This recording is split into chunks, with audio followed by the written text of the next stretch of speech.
Bismillahirrahmanirrahim. İnsanlığın kurtuluş reçetesi aradığı bu karanlık asırda yeryüzüne adalet ve iyiliği hakim kılmak için gönderilen İslam Mektebi'nin baş öğretmeni Hz. Muhammed Aleyhisselatü Vesselam'ın dünyaya teşriflerinin hicri yıl dönümünü idrak etmekteyiz. Bugün sadece İslam alemi olarak bizlerin değil, bütün bir insanlığın Peygamber Efendimizin çağlar üstü olan evrensel mesajını anlamaya, onu hayata geçirmeye ihtiyacı vardır.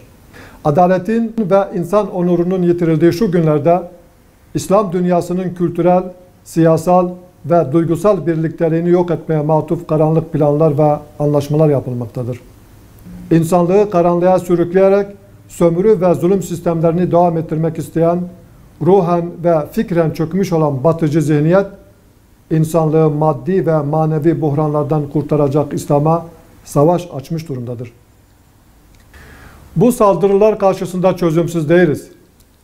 Bilmeliyiz ki zulmetin karanlığını adaletin meşalesiyle aydınlatan Allah'ın Resulü Aleyhisselatü Vesselam'ın öğretileri, kurulu kanlı çarkları parçalayacak yegane adrestir. Bu gerçeği bilen güçler, Peygamber Efendimiz'e hakarete cüret ediyor, iftiralarıyla onu karalamaya çalışıyorlar.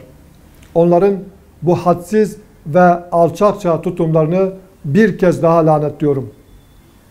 Bu vesileyle Mevlid-i Nebi'nin hicri yıl dönümünde İslam aleminin Mevlid kandilini tebrik eder, Mevlid-i Şerif'in Müslümanların yeniden ümmet olma şuuruna kavuşmalarına uyanış, diriliş ve şahlanış ruhuna bürünmelerine vesile olmasını Yüce Rabbimden niyaz ediyorum.